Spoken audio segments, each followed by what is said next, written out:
Le lalo langi umai. Ia o tau alalanga atu i le atua. Ia o tau pepese atu i lona suafa mamalu. Ia mamalu ia te o tau lona vi inga.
Ia, via le tua, whaamanuina le suafo Iova, e le nei fo I tūlā, whaatalo whātu le pa ia man mamanu si tātou. Tunu ai meisi le tātou ainga, e pei la vai masani ai ia tātou wholaunga ia e ai lava tātou ainga ia le ainga ia keriso ia po i tātou fōi wa avele nei lau pepa o se lau pepa tātou te mafutai ma tātou wheloa i fōi ma tātou whaalongolongo i le awhionga i a le atua ia tō tele nisi o mai matoyo ia ai lava le ainga ia o awhiawhi umalawa o awhiawhi o asolua hata se fōi ma awhiawhi o aso tofi o lo whapeona whaangasolo ina ia tātou Bible study ia ma tātou wa onga ia o la polo whapea ia o tātou i loa whaale atoa i le ise atoa toa so na i loa fo mai o tātou perfetane fo i whaale atoa ia na oni nei vaenga e tātou te iloa ia pe o te iloa fo i wa na oni nei vaenga i o te whaasoa tuai ia ma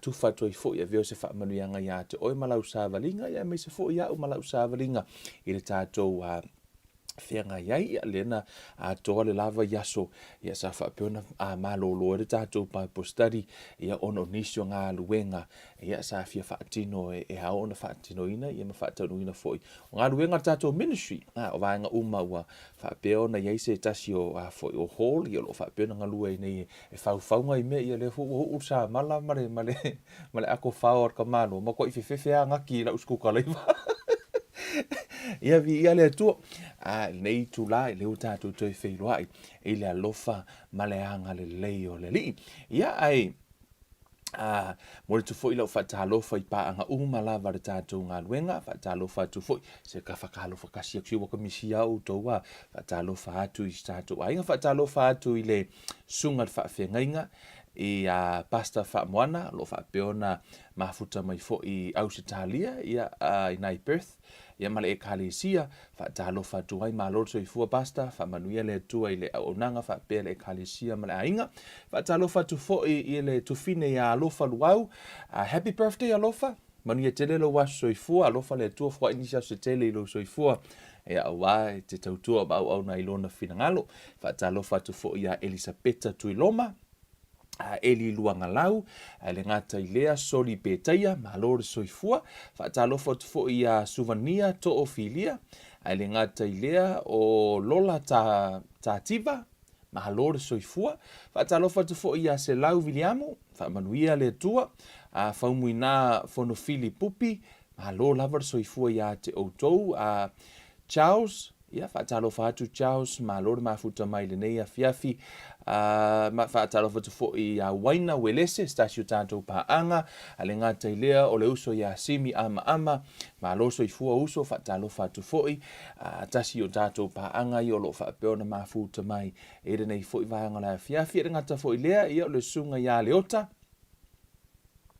o lo mafuta mai renei a fiafi, si o koe kango, koe reload, a kurkako pehitja, pewe i se meo kau le fia markako page te ua ia whaatalofa tuai ia e le ngata i lea is our life still on ia vi ele li o ke langa ngai ona kwa ko wa whaatalofa tuai ia hatang tavita ia familia kupaki ua se laka pronouncing o lo swafa whaatalofa tuai fo ia Ruta Emelina fale se fulu ma lord soifua le ngata i lea ia whaatalofa tu fo i le sunga ia whaafowina vatia mawai o lo mafuta mai Samoa mole ato lo whaanga ia tina i renei fo ia fiafi ma lor soifua uso whaamanuia le tua nea fiafi ia ma le to tele lavo i tātou mafuta mai uakuai le alo lau scroll o musu ke use se me o miko e per kako masingi whaatalofa atua i stasi o uso le uso ia leota Junior Scotty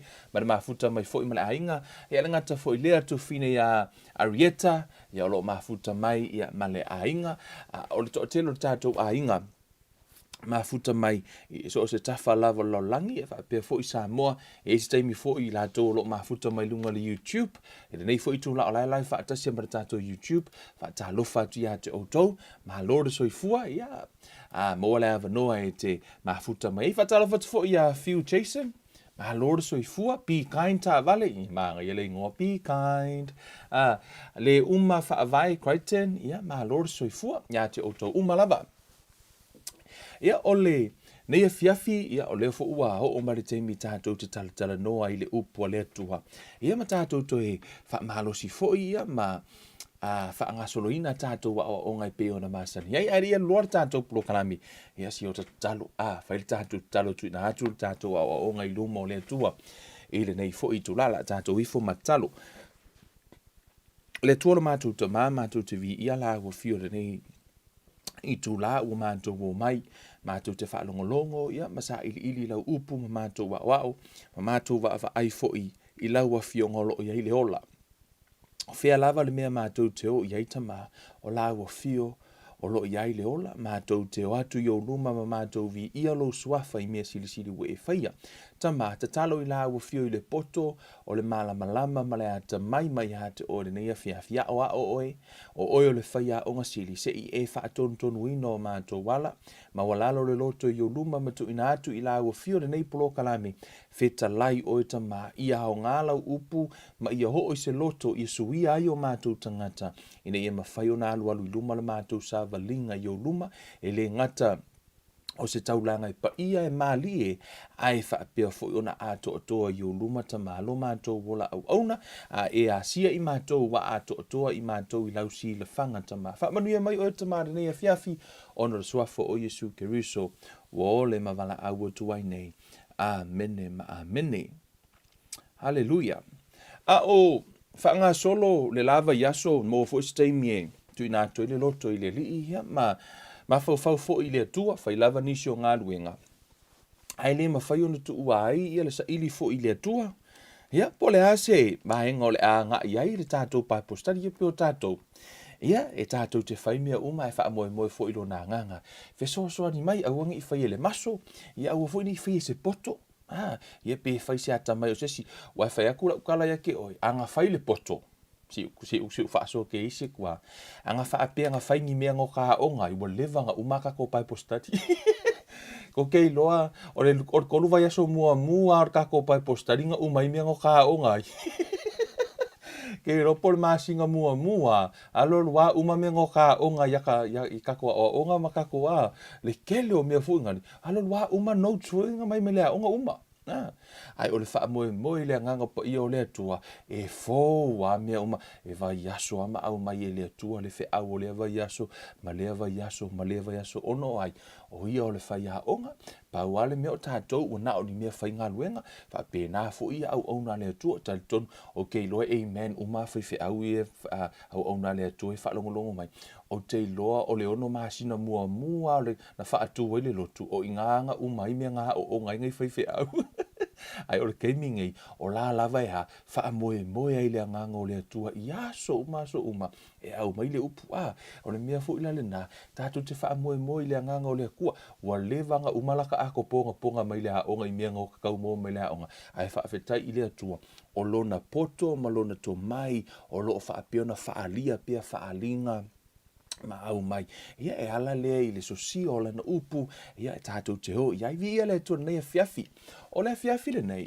o lea o le a sa utala noa ai o te iloana whaafonga fo le tātou watu no ia ma tātou ahinga utala noa i le the power of imagination ia po o le malosianga o le ata o tātou mafaufau ai ese le tahua o lea o le a o ona pena le tasi se polo kalami ia waka kango momongo uma ia i totonu i nale ai o le matango fie ia ai tātou woi ta tala umana mataha upu amen hallelujah e mana ia le tātou woi i lewa yaso neva yaso tātou serious na le la amata nei lo umar tātou ofu tau o le maha ngai o kako karkalango le ofu kau whai o te rei whaalongolongo of tau ka koe haru koe hasiasi ai koe sau skeim ka koe of kau ai o le nei taimi o le la tātou watu le tātou serious fōleo wei ei nei the power of imagination ia po le focus fo ima le imagination e tā ua uma vaenga nei o le ala la tātou o i tonu le fiongo pa ia le atua e au mai se hata lea ona o o le tasi nei o mata upu I believe this is the first time for le la tala noa ia ma o ina I lunga le tātou pai postari.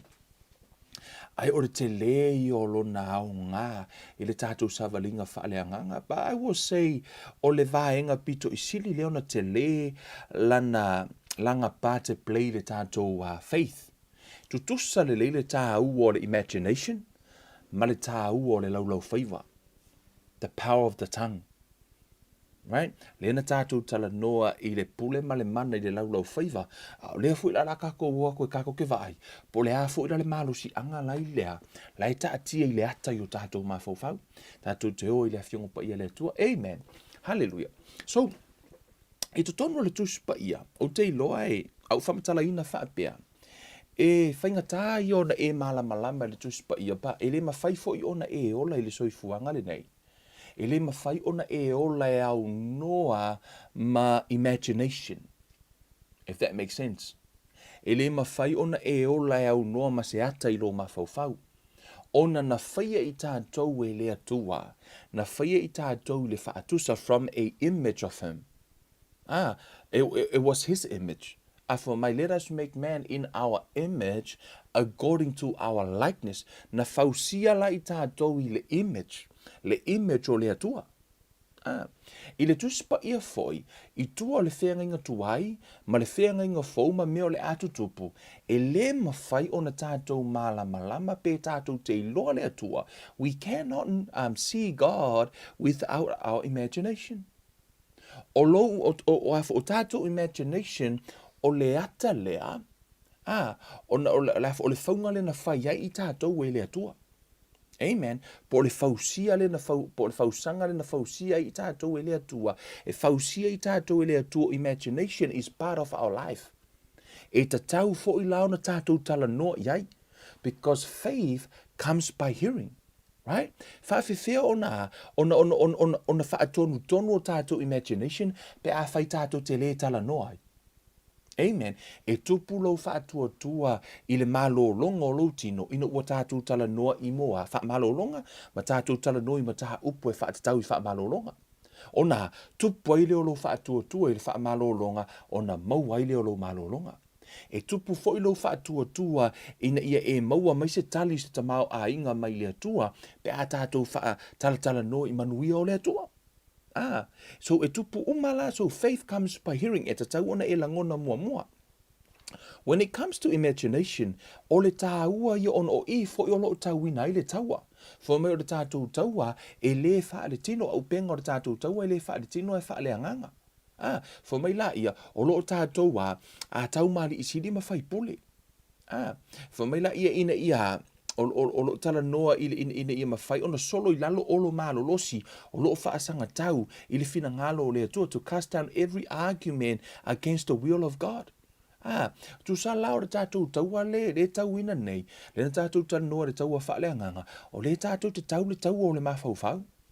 O le la tātou o tala noa mua, I le tāua te lo mafaufau, te tau ona malama ai. Na o tā ua le tātou te mina o tala no mua ai, e le mawhai o na ave o vai, I le me le I o ielo mafaufau. Your mind cannot take you where your feet cannot take you where your mind hasn't been. E te tau o na mafaufau pe visualize, pe te mafaufau mua I le mea lai. E te alu e whai, ana po whai manga luenga masi o to lua I o le matou, I le tātou hola. Lai whai e nale ngā ruenga, e whasiri malimatu ai ngā po, sa e wa aise me o yeise se lauru. O lea langa umanga kua, o haunga kua se lauru I lungo le lau ngā sa I kongo o le kitchen.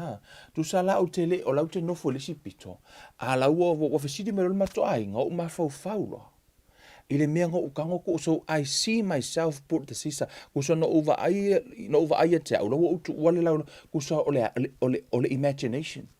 E le o toi tupu, pe o lau over ai o lango o hafu o koe mafofo, whewha mea ngau kua te lau. La lau o mafofo uno le mea ngau kua te lau, o whaku o ngai kulunga lau ngai, la tun mato ai o ngai runga lau, o sea, o ngā fo o haulang kua ngale, fo le se lau tu sala o ele va ai o mata I le tino ala na va ai le ma fofa e fa pe na fo I la tato lava o te loa o le ta ua I o tato ma fofa pe a tala no el tato savalinga fa le nganga ona fo mai tala tu spa ia by faith fo mai o le fa tua o tato I lohai na fausia le lalo langi le upu le atua a whai o lo whaatua, whaafewheo na e whaatua e tele I wa ai ai. Amen. Ai e te a, your imagination. O lo mafaufau. E tā ua i nā o lo mafaufau, lea e tangotu whaatasi o mawaenga ne. Amen. Ili sa valinga ne. So, o lea la tātou watu i le upo lea tu, la tātou o lo la e tala le mata upu lea, e whaatau i o tātou mafaufau, malona tāua, ma le mahalosi angala iai. Hallelujah. Amen. O le mea mua e, na mafua no o, tala noi le mata upu le nei o le imagination. Ono le tasi leo vaenga na limit ina pena whaatapu la aina le ngalui o le atua. Po o le whaatapu la aina le ngalui o le atua i o tātou wolanga. Ona we never see ourselves break through. E tātou te le mawhai ono tātou vaai. Lau tanga e wha o ngase whaata inga e whaapea e a foi. E whaamatala hai le mea ta o le imagination. O le tā vale, tō lofo tā vale, e langa speed limit, e hele mea ngata hele speed o le tā vale. Kusa o le loli ea pea se lau ono se furu le masau, se lau ono se furu kilomita le tu la le masau o le loli. E iai la le vaenga o le loli, whakua uloa fu e ngafi le mea le, whamakala e le si insingianga. E iai la le vaenga na o le loli, e wangalo hau le ngore pato le loli. O le mea le nā luatu, luaku masau o le loli, o le se lau ono se furu le masau o le loli. Le wapera ua, lua loli o masau. E ngaka no se lau ono se furu. E fiu le ave loli e koe o omi lea, le vai, e le kai kaisi li aku. E fiu, e ngaka e ngale masau kusea, e koe fo i mea i lalo i ngale masau o lea. O le ngila o le masau loli, e le to e sili atu. Wa uma ona whaapolo kalam e le vaeng o taa vale umala e whaapena e ngata lo le speed o taa vale e le mawhai ana to e sili atu i le limit la ua wa whaatulanga ina e le taa vale e whaapena fo i lau tātou mafaufau o au mai nā ata whai ma whaatei inga e whaapena fo i tātou mafaufau o le a lava le o langa le te ola i le teimi le nei o fea lava le mea le limit na ua tuu i lo mafaufau. Po le lava le mea na ua ngata i lau vaai. Whai o lai ngata lau vaai i le mea te mawhaia pauanga. E ngata ia i ngalo o langa. E o mai ale whaavavau se i o lava na wala au mai le atua ia te oe. E le suia lava. E ngata i le mea na ngata i lau vaai.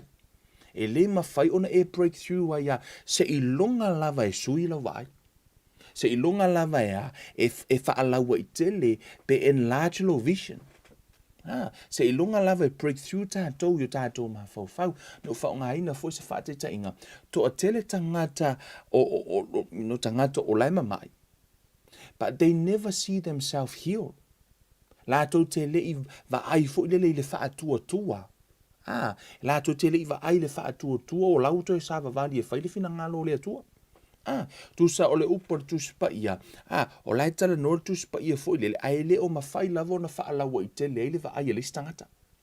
Ona fainga tai lava la ia. Ona work le fa tua. Ona e tatau ona e pe o le fa tua. Amen. Lau tanga fa au fa pea. Le ta u o vaenga ia matua fo ile tatu tala no le tangata atoa. Le na tatu tala noa o oio le anganga. E failo ma fau e te nofo i to tonu o le tino. O vaenga ia tolu o le tangata. Na whai ele atua tātou, we are a spirit, we have a soul, we live in a body. O tātou la o le anganga. So faith, o le operates le spirit by faith. Amen. O le alai faithless spirit. Ai pasi atu i le soul, o lai limit le soul. E le o breakthrough pe le o renewing le soul, pe le o breakthrough le soul. E fiu lava la le spirit e tau mawhaia, i le faith le alu atu ma spirit, ai pasi atu le mafaufau, e le o mawhai ona breakthrough le mafaufau, for mele tala tuspa ia, whatever a man think in his heart, so is he. For mai o le a lava le manatu o le tangata i lona loto, o ia lava le nā, po le a lava la le alu atu o le whaatua. Amen. Matua i whaalongo whaatua i le healing. Matua i matau ti a le healing. Ai pasi atu lo ia sou. Ale mawhau o sou la iai. O au o te le malolo. e ngata hela ina ono upa tuspa ia. For me, whatever a man think in his heart, so is he. O lea la watu faith, ele o breakthrough la le spirit ono o lai limit le soul. Ai o le soul o I le tupu le imagination. O I le tupu I mafaufaunga, o I lea le imagine I tātou mea ba. All imaginations, it comes from information. O mafaufaunga, e maua mai o mafaufaunga, I se information po o se, hai whasa more information, po o se, information, ia wailo ka mafaufaunga, I teimi e maua le upu tāu, whasa more information, mo se, fo, ini whaamatalanga, yes. E te maua ia imagination, po o se ata ilo mafaufau, pe a vali atu se whaamatalanga. O whai atu nei dog. O le taimi lavo te tā ua tuai le dog, e le whaape oso isa, e le oso I ilo mafaufau se D-O-G, right? E le oso I fo se upu. O le ale me oso I ilo mafaufau, e oso I foi le ato lauta I fausa ia so ala, a whai pa ele, I lauta I fau, ke laungar ta I fau ngala oso I ilo mafaufau le taimina. Pole a lava le lanu lala ia au whai atu lola le taimine it's a big black dog lona winga la o le tai whau lanu ruri te le sui fo ina le information sui fo ila I o le imagine tono lo mafo whau so e maua la le imagination mai le information e tā ua la le la tātou wo, e kau adjust kakoa imagination, ia ma kau whaasao tātou imagination, ono le toa tele, o lai confuse o tātou imagination. Amen. O sa mai, o le maanga ia tā kakoa. Because this is the area, I believe some of you will break through after this series. O wha solo tātou o ongar nei, o le a breakthrough e fo tātou, mai le confusion, ia mai le tele o vaenga, ono le se o le information o tātou mafofau. Amen. Ai, le se me pito isili ona matango fie, for tala tā vita, how precious are your thoughts to me, O Lord. For mai e tā ua o mana tuna tunga ia te au. For mai tā la tā vita o tango te wha upu. For mai tā la tā vita e tā ua yo information mai ia te o e tama. For mai e tā ua o manatu ia te au. Ono o manatu o lea tua o information. O lai pasi mai te tono upo lea tua receive o le information. Sa o le receiving o le information. E sa o fo le responder o le information. Right? I se le information, e se fo le respond. So e tā ua la I le tātou savalinga whaaleanganga, se I sui whaatasi lo tātou whaatua ma tātou imagination, ina ia mawhai o na maua le fruits. Amen. E te tonu le tusia salamo. Amen. Let's go start from here. Let's build a foundation first. Se I tātou whai o mua le whaatusa, o I le whaavai, o le tātou mataha upu ono le tātou serious le la whaasolo, e au ona whaise whaavai tātou te, whau e lunga manatu ia ma tātou o e lunga sa tātou wa onga. E te tonu o le salamu e tasi o tolu. Amen. Hallelujah. Whai mai le. Let's pick up from verse 11. For mai, awa e pei ona maualunga o le langi le lalo langi e whaapea ona tele o lona alofa ie ma tatau ia hateia e pei ona vava mamau sa e masifo e whaapea lava ona wha mamau e ia I tātou o a tātou soli tū la fono. Amen. I love that scripture, man. For mai la I ol foi upos fulma tolu. E whaapei ona alofa muti vale o le tamā I lana whanau. E whaapea lava ona alofa muti vale o Yehova ie mātatau ia te ia. Wow. Amen. O te iloa a whai o se tamā, o se tina le te mafuta mai. And I believe, and some of you guys le mafuta I, o te iloa o le tātou te friend umelunga o la o personal page. Some of you te vai, he ese le dia ia te o tau o hau tau whanau. Te whai tau o tunga, some of you make your post, o lo fatu iai, lo watali I po, because o I le wha matala iai lo walofa. nai te alofa I lautama, pe te alofa I lo watali. O mea lelei o mala e te whaia o me lo watali I me lo wafafine. Amen. For me le tala tu spa ia. This is the Old Testament. O le tala no I whenga tuai. Ai for me le tala tusi ar salamo le whenga tuai. For mai.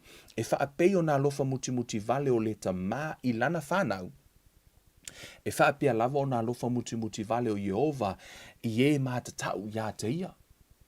Amen. E alofa la le atua ia te oe ma. O oe lea lofa I lea tua, e muti vale lea lofa o lea tua e te oe, ma na ia la ina ua sau Yesu I le whea nginga fau, ina una au mai e Yesu le isi malama e sili atu, na ilo le malama o le whea nginga tuai, o le malama lea o le whea nginga tuai, le tusi mai ai, e ta vita le salamo, that's the light from the Old Testament. Now Jesus in the New Testament, le ua sau Yesu ma le isi light, po le isi malama e sili atu. Amen. E te leo whai atu e lea o ngā le malama o le whenga tuai, o leo te whai atu o le malama o le whenga fōu e sili atu. Na ilo le malama le sai le whenga tuai. Sau leo Yesu le na tala no tono Lukas humatasi, le na tala no ai fo mai, ole mai so watali I le reto e te avatu e se maa. Hei masiso kako e whaia ngā mea. Lai kangi mele kari, mami fia ai a reto. Ia, vai sau maa ngari. Lau maa re ai fong. Le hai ele tātou te le whaia. Ai whamai Yesu, ele ma whaia tātou tangata ola, o na whaile nā mea.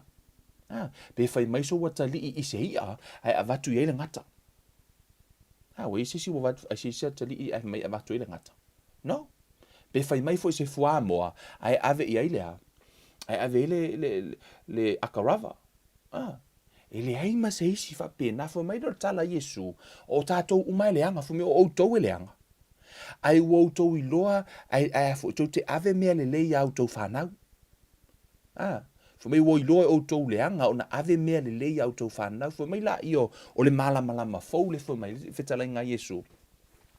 E le sili e ala le atua, o le atua e le lei. E sili la le atua, ono o ia o le atua le lei.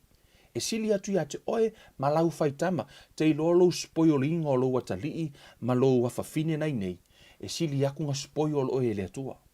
O nei sili atu le atua nei lo oe. A whai o nei te lo fo wai e te musu ina ia aua nei fia ailau tama ma fia ailau watali. Let me tell you, e wha pēna e sili atu na mana o le atua aua te fia ai, aua te fia inu. Ia, a whai o nei te musu e maa lili lo watali i pesa vari ele eni se e vai. I le a onga. A whai o oe o matua o oe te leanga, o hau te leanga. O no tala Yesu o tātou leanga. Ai tātou te iloa whai mea le lei a tātou whanau. Whamela ia, e sili la le atua. O lona winga, whai o lea lava, le itu a inga matua na yeilo matua, pe te matua whaapito, pe te matua o mea o mau e whaasili sili lau whanau. Let me tell you something, e sili atu le whai tama le atua ia te oe, sili aku nga spoil oe le atua. Whamela ia tala Yesu, e le sili ea la, le alofo le atua malona le lei na te tau fia la lona nganga mai le fuhai mea te tato. Amen. A tato o le atu le nganga o le atua e au mai e le atua lona nganga. Amen. Ya te tato e sili o le alofa I o le atua ya o ma. Amen. O le image la, bile la tato tatanoai. Si tato atu e, o le whai upasu mali whalu tu whetanoai, o le whai upmai si whai upasu koru ngai kako ke kakango ai. Amen. O le whai upasu whale fi au mai le atale tu whetanoai. Whai mai le whai upasu mali wha. A wā ua sila fia lava e ia le mea na whai iai I tātou, ua manatu ia o le efu lava I tātou. Peo no whai atu o le wha availe tātou te whaia. I to tonu o le wha Prt1 for my King James Version, for he knoweth our frame. He remembered that we are dust. Right? O le upu le tā ua I ona o le wha Samoa lai e tau eselo na wha Samoa. Ai, mana ia fu le wha Samoa. Ai, for he knoweth our frame. O le upu frame le tala noa mai ai ile. O lai au mai le upu lai whaaliliu mai ai I le upu Greek. It's the same word. Lai whaaliliu mai le upu imagination. O lai whaaliliu mai le upu na, o lai whaaliliu mai le upu yesa. Yetsa. Nga. O le upu lana, lai whaaliliu mai ai le upu imagination. Whaalimo na whaonga ina i tua le whenginga tuai. O la fu e whaaliliu mai ai le upu mind. I le tasi o whaaliwinga. I to tonu la o le whenginga tuai. O lea lai tala noa le whaisalamo. O ne ala no ufi au mai le la fu le salamo lea. Ina ia eiloa. Ina ua whaia o e lea tua i le amatanga. Ke langa ukanga wha Samoa pe vartu se ata e wha matala i le upu frame le i. E pe o se mea fo i le na te tau fia uma se mea. Whataita ingole o le ata fo i le umolonga pu e le aka vaku le frame whai ai. Le vaku le frame mai loa whafo le aka. E na te tau fia atoa ina le ata. Mana tua la o tātou na whaia i tātou i le wha atusa o le atua. Amen. Sa whaia i tātou i le wha atusa o le atua. I te tonu lai I, o le tala noa I le imagination. Amen. O le whai upu le whamai, for he knoweth our frame, he remembered that we are dust. O tātou maritu whatasino I tātou. Po o le tātou tangata, I le vaaia le atua, o tātou o le fuef. Amen. O le isi whaawinga ina po le whaonga ina o le upu le I tonu o le. O le tuspa ia. Le na tala noa tuai nei. I tonu o le tusia Isaia. O lona mata upe luas funu ma leono. Isaia e luas funu ma leono. O le upu lava le tasi fai upe tolu. Fai mai. E te leo ina ia fi le mu lava le ua mausali lona loto. A wā ua ia whaatua ia te oe. Amen. For mai, thou will keep him in perfect peace, whose mind is stayed on thee. So, ole upu mind le tala noa, ele tuspa ia I, o lai tala noa sa o a lai whaonga I le upu la vaitasi lene, lai whaarili wa ele upu frame. I lumar whenga inga ele tusi lene tātou tanoi ni lumar salamo. E ala no olu au mai vaenga ia, it makes sense uma pe alu tātou awa onga e ao na eilo o whai upuangi le la kako kalangoa kwai se onga umar kako siwisa ai ele mawana le whaavai e longo inga whengi ka whengi wha malama I tātou mta upu inu matu le ua ova tua tonu salamo la e tala noa hai I lea whamai nei loi tātou lea tua our frame po o lea po le frame na whai tātou e lea tua tātou I wana o lea mo na o se palapala I to tonu I whamai le tala tuspa I o le whaaliwina mind po o lea mafaufau po le loto le whaaliu ai I le si whaaliwinga le au mai lava le upetasi o le isi tusi le tā uai mai tusi e lima o lo whaaliwina imagination o le tusi le alikenese o lona mata upe ono ina ua tupu leanga sala I tangata ua wheusuai whanau a lea tua ma whanau a tangata. Ona whanau maila I o mo meo sau ai ma tangata tino ese. I tu tonu la tuspa I a mai ua toa sa ai lea tua ma ua tupu ai o mawhauwhaunga lau tangata whai maila whai upe lima ua sila fie Yehova ua leanga tele lava tangata I le lalolangi. O manatu uma ua mawhauwhau I fo ai I o lātou loto wana ona leanga ia I aso umalava. For my and God saw that the wickedness of man was great in the earth, and that every imagination of the thoughts of his heart was only evil continually. O lea lai o I le au mai fo the same word. Le whaariliu mai a yesta, le fo le whaariliu mai le upu le imagination. Po o mawhauwhaunga I to tonu o le tangata. O le atua, ina ua whaia le atua le lalolangi. Amen. Na whaia le atua I tātou for my let us make man in our image according to our likeness. Sa iei le image o le tangata I le mawhauwhau o le atua. O na whaia ila ia le atua le tangata I lona image. Na faula le atua le lalolangi, ma le lalolangi for mai na whaia le atua I lona poto, which mean it was his imagination. Na faua le atua le langi ma le lalolangi. O mea na, o le imagination o le atua na whau ai. Na whau a fo ila e le atua le lalolangi i le wha atua tua. By faith, o lona imagination na iai, na mana o le atua e fōringa la au whaapea, e fōringa manu whaapea, e fōringa na whaitalai le o le atua. Let there be light. O na tupu mai lea, so he speak by faith, pa o mea lana, sa o mai a pena va aia, it's from his imagination, the way he want things to be. E tā ua la, i lea tua lana imagination, po o lona mafaufau. O la lana imagine e lea tua, o na, he called them out, na vala aua la ia e lea tua, ina ia iai. Na latu lea tua, for mai le tala le tuspa ia, if you read the Bible from the beginning, God changed what he saw. Na sui e lea tua le mea na va aie, latu lea tua o lai pongi sa le lau langi.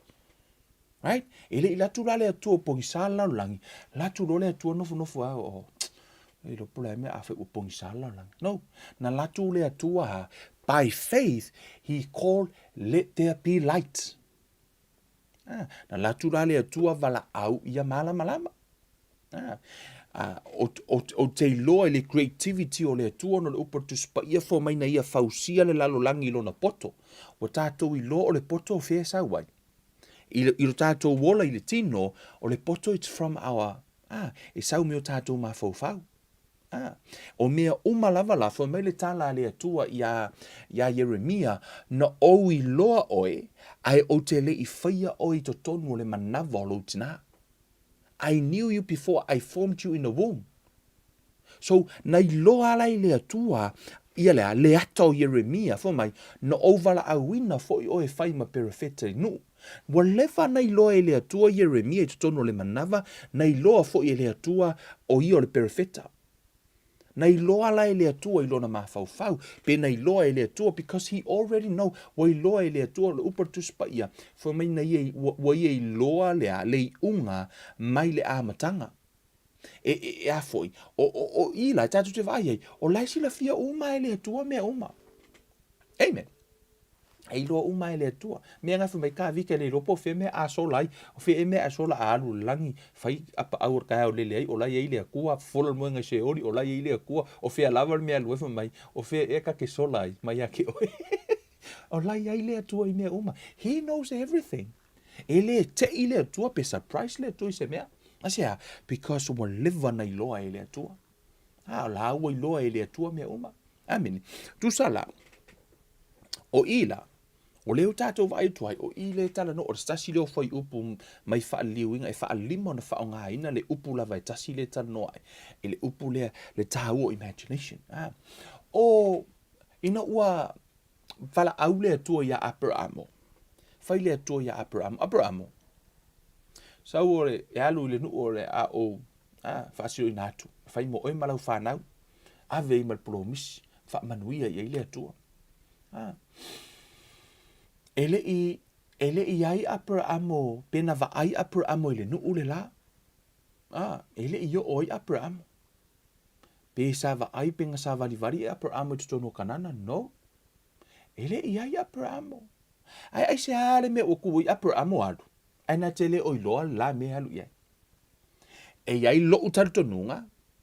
Na fa o ngā fu I Abramo lona imagination. O la ona, because faith e te tau no wha atasi fo I imagination. It's like work hand in hand lea fo. Leo wha atasi o lea. O le wha atua ma le imagination. E te tau o no wha atasi. E tātu te wha aifo le tuspa ia, I tala o le tuspa ia. E ese le tau o le imagination. Na ave fo I lea tua le wha alinga ia Josefa. Ave lea tua le miti. Ma wha ailoa ia Josefa le mea o le atupu. E o la Josefa, mai le tele o mea o lana go through a Josefa. Fa mai le upa tuspa ia, sa iai fo I le atua, na iai le atua, sa iai fo I le atua. I teimi uma lava la, o le ata lea le sai le mafaufau o Josefa, lea lava na hiu lava na whaatau nu. E sea, ona o lea na mua fo I ave ia le atua le ata. O le tāua i o le le ata ono le tuspa ia, a ona whai tau le tuspa ia, e le mawhai ona e malama without your imagination. Yes? Believe it or not, le taimire nei, o leo te tala noa atu, anai e te whao ngā ina o, ia lea, o imagination, o nai te mawhau, ma e whetu una inga, a tala noa mai na whaasa tauro Yesu, ma mea, o nai te kango picture lo mawhau Yesu, lai ku i lima sea, you using your imagination. O inala e mawhai e ona e malama. Ina ua sau fo Yesu i le whea ngainga fau. Sau Yesu fo mai, o le malo o le atua e pei o le fua o le sinapi. Sau Yesu au mai le me tau o le image, o le ata. Tango Yesu tu le fua o le sinapi to tonu o le mafaufau o le tangata, e whaapea le malo o le atua. E pei o le fua o le sinapi. Whaamatala lo Yesu, fo mai, a o ina tupu lea, le fua lea. Se ia, ho o lava ina tele, fo mai la ia e o fanga ia i manulele. Ai o tama i fatu iti lava. Ai tupu a vea mala au mafala ona o fanga le i o manu. O lala ino nofo ia le au so o ma wha longo. O lala e fetu una i o lato mafaufau. Longo wingo le fuor singapi, a pa u lalo kupu, kele, o la, fo mai leo taisu, e wha pena le malo o le atua. O lea la wa mata lona malama, ile principle o le malo o le atua, e ta tauana a mata mai se fatu. Lala e tala no Yesu ya te ia, wana o ia lea, le seed. Tasi ale seed pe o le fuor sinapi e lea mana iesesi, na pa u, fo mai la le ua tupu le malo o le atua, le ae o marke minge, le ae la umar kala lei, o lea lava e kupu ale fua le o sinapi lea. Le sinapi lea na sato tō 2000 years ago, lea lava e tupu le teimile nei, wako akele i o manu ie nei o oe mau, lea ua o fanga umatutono le malo lea, o lea lava e tupu lea, le la au le na tala noa Yesu, ala e tala noa Yesu wa, it was an image. Na tu o Yesu le fatu po o lea ina ia mawhai o na malama tātou i le principle o le tuspa ia. O eva ai fo iso o se teimi lava e tala noa Yesu na te whao ngā ina whaata oto. Na te au maia le ata po o ni tala e tau mawhai Yesu e wha matala i tangata ina ia malama tangata i le wingo o principle o le malo le atua. Amen. E te tau ono tātou malama, mele nai ala ina halu Yesu ma au mai principle. Ai, o te whiatala noa la, na wa amata na vali tātou whaavai. E to tonu ora tusi rea Roma. Amen. Roma lona mataha upu mua. O e le ai mas tangata excuse pe iai sana foi. Sana tala foi lele e alo i ai. Mai lona le tā puai mo lona le talia ina o le atua. Le ai maseisi. E o lawa i tangata lo lotu ma tangata le lo lotu. Tangata atheist ma tangata na. They have no excuse. Famele tusi le a Roma lona mta upotasi. Ua whaalia mai fo ile to o sao le atua mai le langi le a mio whaalia mata uma le a mio le anga. Uma lava tangata o e tā ofi le upu moni ma le a mio le tonu. Ona interesting i or foi upu lea. Ono le vaenga muli or foi upu le sfuma le van foi mai. Mo whaali mai le to o sao le atua. Ile au whaale mata uma le a mio le anga uma lava tangata. Ai whamere whai upu mule whasi mea muli a. O e tā ofi i le upu moni. Ma le a mio le tonu. O la tau te loa le upu moni. They know the truth. Ai o le lātou winga lai whai e a mio le tonu. No whaapea uia ai se se le wha Samoa ina to ina ai sa o le wha Samoa ina to ina o le whai upu le whai mai. O e tā ofi i le upu moni ma le a mio le tonu. Matua i sa o le ese le ata mai o to ina Samoa na wha Samoa ina. O i o le to a tele i o tangata o lai lātou te loa le mea moni. Ai matua ia se a le whaatinonga. Pea pe e le tonu la lātou wāmio e tusa ma le upu la lātou te tauwhia. E la tātou o te tātou te vali. Stay tuned for nea fia. For mai le wha upsuma leiva. A wā o mea le atua e mawhai o nei loa ua whaalia mai a te i lātou, a wā ua whaalia mai e lea tua i a te i lātou, a wā o ana mea e lewa aia talu o na whaia o le lalolangi, e wa aia lava ia i le mafaufau i mea na whaia. O lona mana lava lea e whaavavau, ma lona atua, o lea foi ua le mautali ai i lātou. Right? E le ai mas excuse tangata, whai mai e lātou te le iloa le atua, ona e te iloa le atua i lo mafaufau. A ewa ai le langi, ma ewa ai le foafoanga, ma ewa ai ifo ia te oi. Whaafewhiana e whai mai o le Big Bang Theory, sa tātou whangangau mai maunki ma well, tātou nunga nā lea, wha-scientisi ia mai lātou ia o onga ma whaia ia lātou lewa pio ringa fo ia mo o theory nā e a o ina tonu a o onga. Whaafewhia no tau whai mai i le nā o onga, and yet, amen, o lea tātou te wa ai i lea. For me, I'm telling you, ua o sio tina ia sola, masania na le fale mai. Masania ona tuilo na toto vo ile a. E si ke minga siaki ko ai fa merkala fo mai.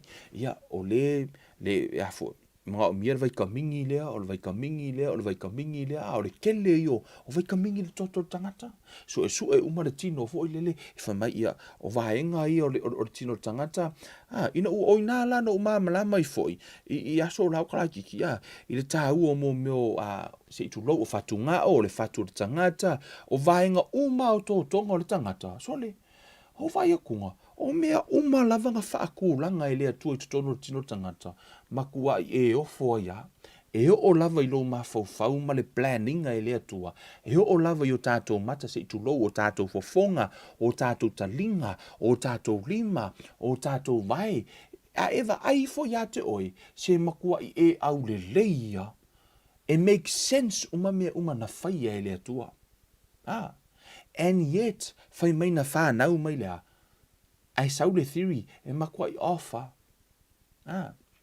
Lea la tātou tatanoa, i le sesele imagination, ono le e fui tangata i e whaalongolongo mata mai foi leilo on, ma le la kakova ai e koi foi, i le kele or confusion nei le tino kariso. Fa mai na i rwheu puluas fulum, a wā o ana mea, e le va aia talu o na whaia o le lalo langi, e va aia lava ia i le mafaufau i mea na whaia o lona mana lava lea, e whaavavau ma lona atua, o lea foi, ua le mautali ai i lātou. Fa mai na rwhai upu e lua tasi. A wā fo i nai loa e i lātou le atua. A ua le vivi i ma whaafetai atu i ateia. I atusa i le atua. Ai pei tai, ua whaavale lea ina i lātou, i lo lātou tau māsalo salonga, ua whaapou liulingia fo i o lātou loto vā lea. For my because that when they knew God, they glorify him not as God, neither were thankful, but became vain in their imaginations. But became vain in their imaginations, and their foolish heart was dark. They became vain in their imagination. Ua whaaseseina po ua matua o lātou mafaufau. Na toi whaaseseina i lātou o tangata ia atheist ma tangata ia le talitonu. O la ua whaaseseina lava i lātou i o lātou imagination. Si i tātou o atu la e talanoa, po o ai le talanoa, ia i le apostolo. Amen. O ifo, i o le a umai fo i le fi ngau i le maka upu, ma le confuse le mata upu lea. Amen. Ia la tātou talanoa ai. O le whatoa umana talanoa paulo i fo mai lea, fo mai ua whaavalea i lātou i o lātou imagination. Ono o lātou wā, mo whaapauliulingia fo i o lātou loto valea, o lātou loto. Amen. Fo mai lo la ia. O fa upulusu lua ua valea i lātou, a o whaafia popoto i lātou. Ser ka langa o skama imka upure la karakalango foi lalo. It's like a meat. E ka kaulaunga ia eiloa.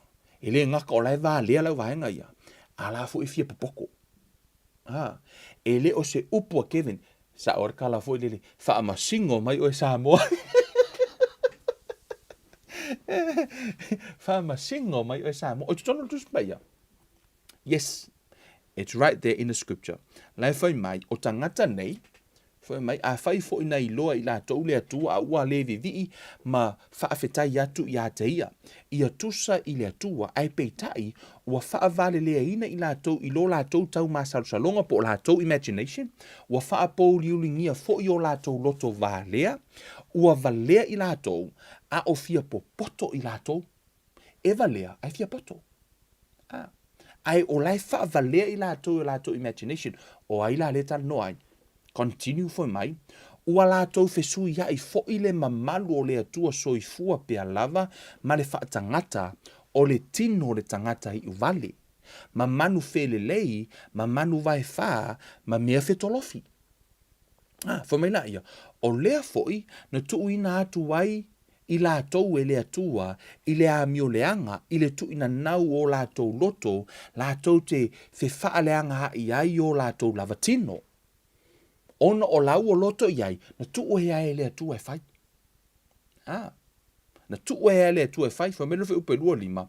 O i la tau ia, o e ua whesu ia i le upu moni i le atua, ma le upu pepelo. Ua la tau mata tau foi, ma au na i mea na whaia, a ua tu ua e ia na whaia, o ia o levi ia e whaavavau. Whamaidere whai upe lua ono, a mene, o le mea lea, na tuu ina atu wai i la tau e le atua, i mana o e maasi asi ai. A wā o la tau whawhine foi, ua la tau whesu ia i le tū tatau ma le tū e le tatau, e whaapea fo i tane, ua tu ua i la tau le tū e tatau i le whawhine, ina ua mū i lo la tau whemana o ai. O tane, ua whiwhai iai i la tau i mea maasi asi ai, ua tauia fo i la tau i o la tau lavatino, e tusa malo la tau se se. Ua la tau le loto fo i e tā ofi le mataha upu i le atua. O lea ua tu ina atu wai i la tau e le atua i le loto leanga, la tau te whai ai mea e le tusa. O le tala no i le au kei. Le tala noa i le au kei, ma le au ifo tupua. Lea lai tala noa le mataha upu i, o lai confuse. O lai whai mai o lato imagination. Wa whaavalea e o lato imagination. Na whanau mai o le tama. Lama ai fua o ia yana mea whai ngā luenga na mai e le atua o ia o le tama. Ai whai mai lo na mafaufau o a o le keo. O a o le teine. O lalai se le mafaufau. Na whau e le atua o lona tino atoa o lana whai e le atua o lana teiloa i lona mafaufau atoa lava ma lona tangata whai mai ea na i loa mea le atua e ala i lewa ai le mafaufau lano na i loa o ia o le tama. Right? Lano na i loa ai wha se le imagination whai mai o ia o le teine. O na whai mai la ia ua tua ia e le atua. Laua tua ia e le atua lato te whaia. Ai a whai atu la le upu moni. Mea fo lena launga to stasio au ngā wai kunga le kau whai whiki. Ai sea, ono o lai launga atu le upu moni, ai whai mai ono le valea ma le whaafia poto. Ona whaliu lo la ia, wa whai mai, launga kuspa ia, au ke launga i kangaka, wa tala le lefa o ngā ina tele le ti Apollo. Fa me au ke launga i kangaka, launga kuspa ia, o ai launga kuspa ia. E launga i ngofoa pe launga ngi. Ta taunga launga i le tangata. But this is the truth. It's in the scripture. O lai to tono le tu spaia. E te halu fo e whaitau. E le suia. God is not going to rewrite the Bible for your sake. O le maliu o Yesu i lungo re sātauro. Na wha maa ngalo i anga sala. E le i wha apea na maliu Yesu ina ia talia se anga sala. No. E le i maliu Yesu ina ia talia se anga sala, na maliu Yesu ina ia wha mangalo ina anga sala, hai la tau o e sala mo. Hai? O le tātou te wa ai, a o ina sa o tātou mafaufau, sa o tātou imagination. Hai? E sa o fo ilo tātou wa whatino ina. Tu mai fo i lai tamaitai. E iei tamaitai. Na whana nau mai, o la tau tamaitai. A o la ua, wo tau mawhai e vea matama. Lai tala noa tusi pa ia, i tusi lea. A ele mamalama fa Samoa fai tau fa Prt1. A ele mamalama fa Prt1 ma ai le fa inkia po le halava le ngana te mamalama ai. It doesn't change. This is the truth. It's been written. O lea lai au mai ele apostolo Paulo has a warning. E toi tau mai ai a te tātou, wha matala mai ai, le tā aua ne i wha avalea ina i tātou, e o tātou imagination. Aua ne e mafaufau wifo o oio se teine pe a whaina whai oe le atua o le mea moni o oio le tama. Aua fo ia te mafaufau wifo o oio se tama pe a whaina fausia oe le atua o oio le tamaitai.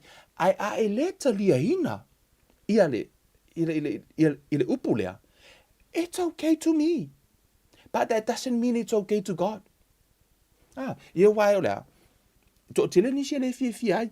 Ala ta to tu mua i. O i le mea o leo te mana o whailoa tu ia te oe.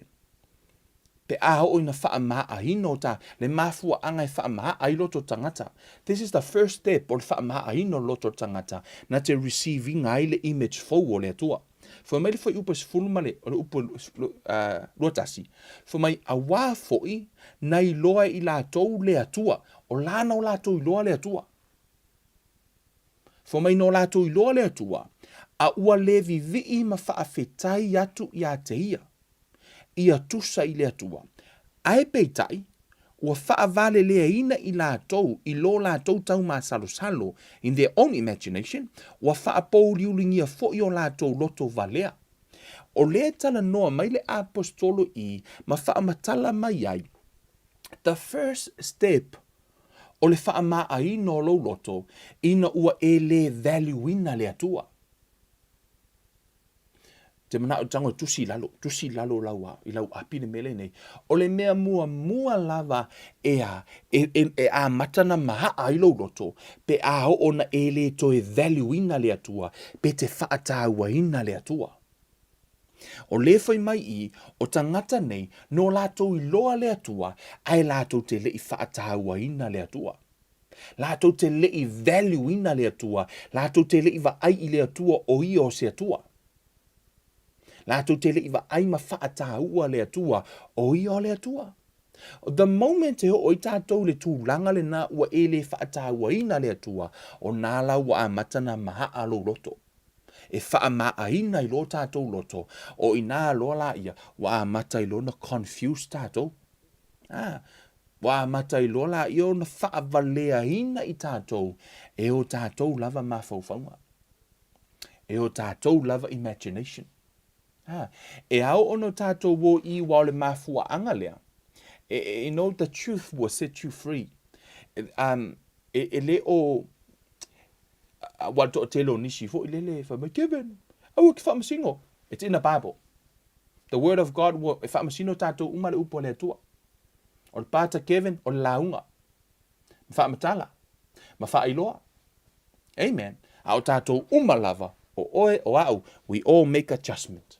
Amen. O nei o fo ia te au. I need to straighten my own imagination. Whaasa olo mafaufau. Whaasa olo imagination. Whaasa olo tangata. O lea lava tātou te ola leo langa le nei. Ai o le truth. This is the truth. Tātou te le argue ai. Tātou te le whinau ai. A whai te whinau ai. Hei, a whai te le talia ina. Yesu e si mea te anu te whaalongolongo ai. A whai te iloa e au ngā moe, because my concern is your soul ina ia ma whaapeona mā lolo wanganga, ia e moa leo lai whaavavau.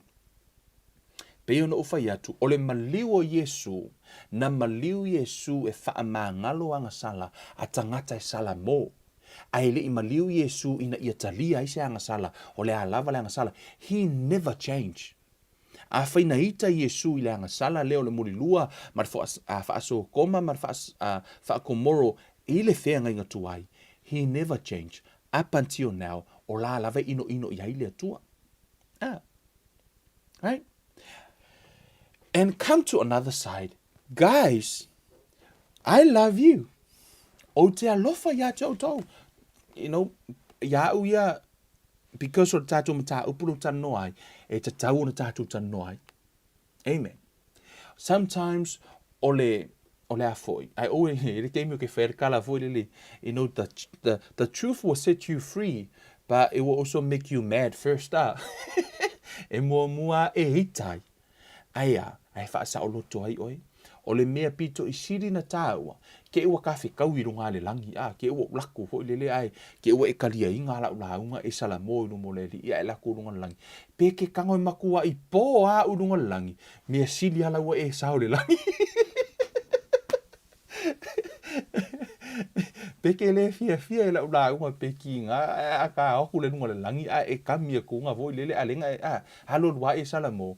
Pula leo e peke ponga lunga langi lawa e le langi lawa ka fe wa I le langi amen o le me piko I sidi nga ka ua o ka ko sao le malo le tua o lewa au mai I o le tatou vaenga mua leo tatou tano toi nei mata na fa sa o tatou imagination ona o lena au mai I le apostolo Paulo tangata na fa se ino la to imagination se I o lava no la to fesuia ina le na tu o mea wala to fesuia ina le natura le natural use of le natura fata mai tai mo la to fo I tu ilea se I la to fesuia ina fo ili lai mani no ile tu spaia ia e se mela ka kalango umi le mea na ua e tresa tu because o lai tala no ile tu spaia e ta uala le sa o tatou imagination ai nala no utala no le vaenga lea ina ia tau mai lalo lana o lea o la lava tusi atoa mai po le context o le tusi o lai tala noa Paulo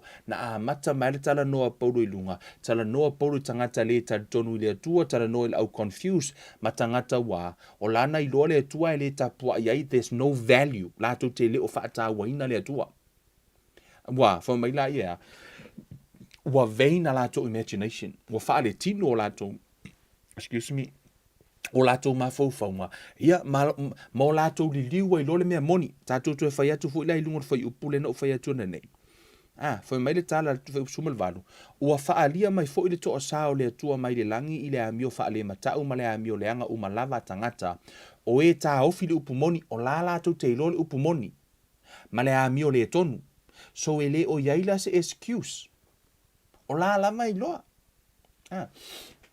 o la lava I loa ia o le lava le sala tatou ia muli lua ia wala le la ke ia wakala ngoa fuama ma le si ku fa pe fu la io le si tu la so nga fai me ma to le la ve fu me la muli lua ma la pepelo o vaenga uma lava na o anga sala uma o la tala no ele tu spai o la fa se ina la to MAFAUFAU wa mafuanga pepelo tangata e se langa imagination wa la ku lore o inga ai le kekere ngai kokongole kama kiki o inga ai le kekere ngai kokongole isa imagine or kama kiki e sasa nginga ia pe a fa ko ia pepelo lo o lona imagination na mafua ina pepelo wa fa se ina e lona imagination o inala ai tatou tele I ole breakthrough I tatou imagination we need to make some adjustment I tatou imagination tatau ona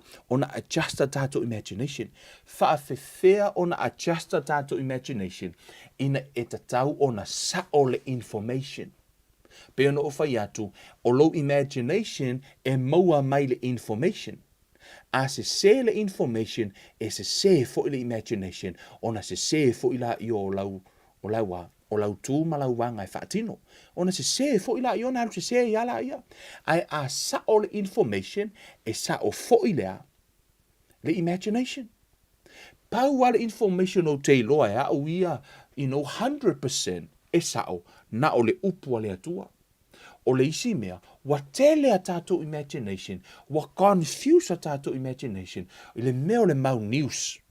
Nga o le fai kau news, ane mea le isi fai lunga, o le Facebook, o le YouTube, o mea uma, pauanga o le mea le isi kanga ka lai fai, TikTok, nga o pauanga oa, o imagination na yo lato MAFAUFAU. Ele o yai mase information from the word of God. E lona winga, o ia ua ia, paua leo le information e sao. ia tātou whawhanga o tātou tangata mo tātou mafaufau i le upumonia le atua. Toi rola e sau le ti apolo e whaasese le ato le atua i lo mafaufau. Whaasese, mele nai ala ina ngā mako i ka lao mai me meo yo a YouTube, Facebook mo a uma kele o mau mele ngei, it's a mo meo image. O mea lai wha i loa mai ke maka ai, maka i lo whanau, lau a matana program i o la tō mafaufau i le image se le na. Pau ala information sa o te maua i le image o le atua, ma sui ai oi, o le upu o le atua, whamele tala tuspa ia, do not conform to the pattern of this world, but be transformed by the renewing of your mind. Lona winga, ta tauna sui le image lai lo mafaufau. Sui le me te mafaufau ai. Whaafewhela o na sui lo mafaufau i le truth, and yet, ele o yeise information o le truth i o tātou mafaufau. O le mea pito i siri leo na tāua, o le a, o le upo le atua, ma le tāla tuspa ia at the entrance of your word, light come. Ina ua o mai le upo le atua, ua sau i ma le malama. Amen. Amen. E matua ia, latu lole upu le atua, wha malama hina umai to tonu oe. Amen. Ona a matalola ia wa amata na saolo imagination. Wa saolo mafaufau o ai oe, o ai lo tangata. Ia au ia, ngase se fo ile image oi. Lo imagination ia ia kia ulaso. Ina ua whaikau kuspa ia o ka whaalongolongo e o ngā lea tua. Whai mele la unga le tasi, e le aso na la unga la o ngā lea tua. Whai tusi lea le Jeremia, whai maina o i loa oe, ai o te le i whaia oe le manava o lo tina. Ina ua la unga le whai au i lisi aso na, ho ngofo fo i lele, o whapea woi. Ngai loa oe le atua. Whai mai vui la i o tala le whai au. Whai mai, tala noa i le Jeremia, lusu luiva sumatas, whai mai, o lo iei manatu o lo o manatu tuai, o manatu le manuia, ai le o le malaia. Tala noa mai le ona le atua lau ki whaalongolongo whakusole, longo winga le manatu mai le atua i o manuia. Ai auani o malaia. O le kele o kaimi o lo mafaufau i la aso, ko i kiki a kango mai le atua ka ilo ia o au ia, ko i kiki a kango mai le akua ki inga tulau ki kinga ka ika fo ilele, i lo mafaufau, o la ika le atua ia kia au. O mafaufau o la aso, o le atua e wha he's a mean God. O le se o le image o le atua i lo mafaufau, ono o tangata na, e alana se le image, ono aso la, o le fasi so o le makufaife au. E fasi ago ki a onga whewhe au, e sasa o le mako whewhe au, o i ngāla, o te ilona o sia ina mua, o i ngāla ngā makanga uika i le atua. Yaso la. Sa ule fia i le atua, ngō whaapea uia, ai e whaapea le atua e o yanga au aunga, e whaapea e sau wā, e fasi maa, no uita e ala i le atua.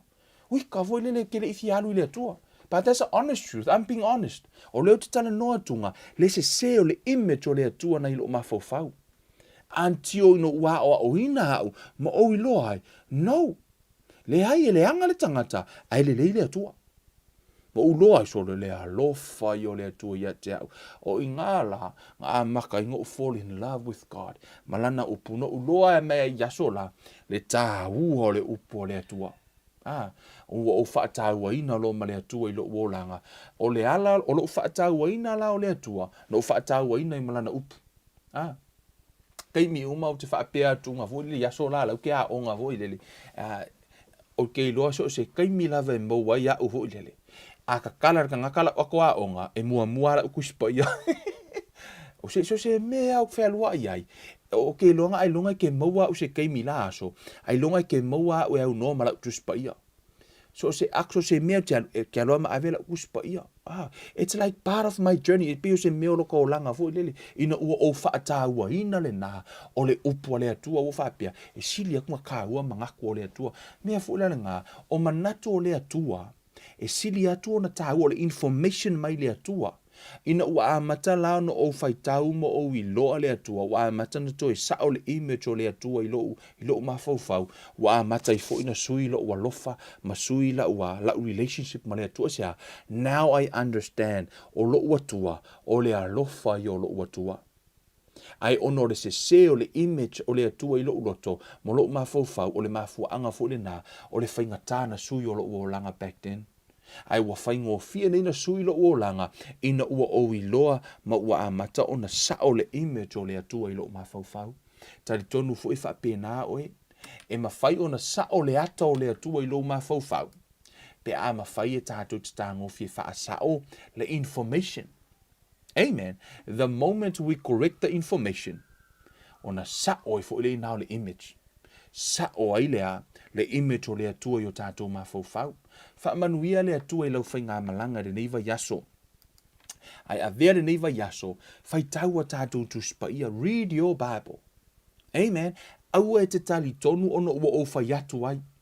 Au te manao ia te oi e tali tonu ona na e whai taua ia oi te tonu o tu spaia. Pena e loa foi. O a umani mata upo te tala noa tua ilunga I also encourage you guys, go study your word. Toe alu e toe whai tau, pe sao e le wha uinga ina e Kevin o le whai upulea, e sao e le whai mai, e o le tusi le tala noa nei, toe alu la o e whai tau. Alu e whai tau, pe sao. Amen. Te uwha a pesesi, pio kau personal lau, no I'm not personal.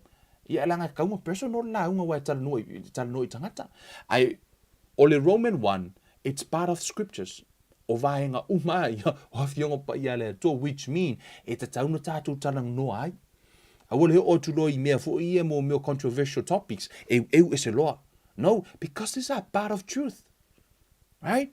Ona la o a lava ni tala ma wha matalanga tangata e whai mai, makua le ai masea, e le tāua ia te au. E tāua tu ia te au information mai le atua. E le tāua ia te au ni information mai tangata. I'd rather read his word and believe and have faith in this word rather than information. Ia martele o mautala e whai mai. Vi ia le atua. Amen. Whaamanuia le atua ia te o tau. Tali tonu, le ua whau le tātou whaavai o le MALOSIAGA o tātou mafaufau. Na o le whaavai lava leo o tātou tatanoa i nei. O la tātou tatanoa ma tātou woe au ili ma au mai lunga le te leo mea o le a mawhai o na whai e le atua e ala i le sui o lo mafaufau ma le wha te leo lauwa ai. Whamailu tala tu spaia, without a vision, people perish.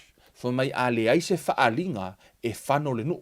Le la tātou tatanoa i la stofi. Ta tauna i aisau whaalinga. Wa ale eisau whaalinga e whano fo ilo wolanga. Ta tauna i eisau vision o lo wolanga. Ta tauna i eise vision o ea e turi matai po lau vision na ta tauna e breakthrough wai. Tu sa lava po lea au te wa aile mea nei te ele teimi nei ai whaalau i tele lau vision. Le la tātou tanoi la stofi, le ua umona pai atu la tātou a whaavaere nei.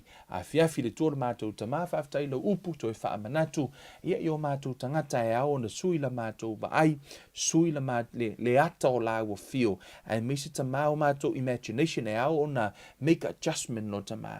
Aua na I whaavalea ina I mātou, pe whaasese ina I mātou I o mātou mafaufau. Ai o mātou whaataua oe, ma whaataua le information mo mana tuna tunga mai lau upu ina ia sao le ata o la ua fio sao lo mātou mafaufau ia te oe matonu I o luma whaamanuia oe lo mātou watua whaafo I le vi inga I la ua fio tu mawatu ia te oe le vi inga nei ma se ia o I le whaavavau lava ona suafo o Yesu Keriso wa ole ma wala aua tuai nei amene ma amene. Ia, o le tātou blokalame nā nei aso lua la tātou toi whei lohai I le aso lulu asau nei I le alofa le aso tofi asau nei I le alofa ma le anga le lei o le atua. Piona ta e tuailo tō soifua mlo uola I le alofa o le atua tātou toi o lola I le isi vahenga o le tātou mata. Upu o le vahenga mua le nā ia o le tātou the power of our imagination. Whamanuia le atua le nei a fiafi I shu tātou watunom. Whasoifua ia. Le lalo langi umai. Ia o tau alalanga atu I le atua. Ia o tau pepese atu I lona suafa ma malu. Ia ma malu ia te o tau lona vi inga.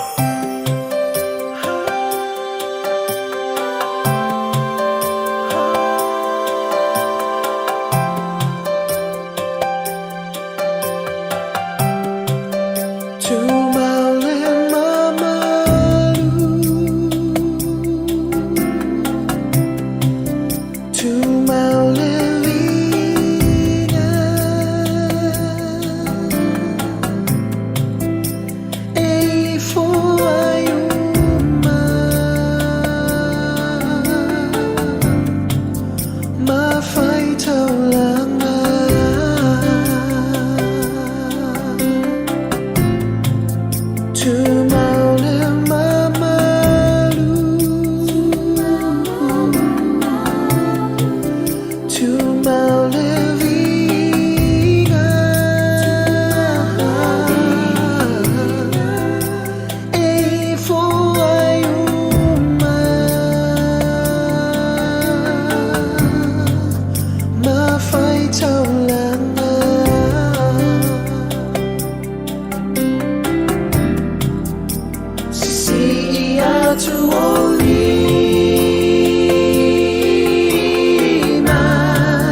matango mea uma e paleo e vinga si atu olima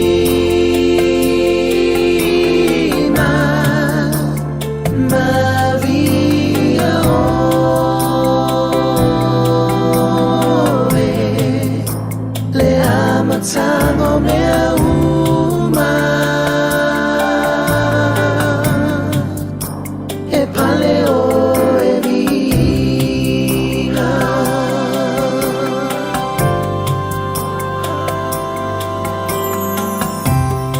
E fo atu lava ia te oe le lalo langi uma. La tau te whai peseha ia te oe. La tau te whai peseha i lau suafa. E tu mau le mamalu i ova e whaivavau. E fia fia i ova i ana mea na whaia. O te pese ia i ova i lau nei o langa. O te whai pesenga i lau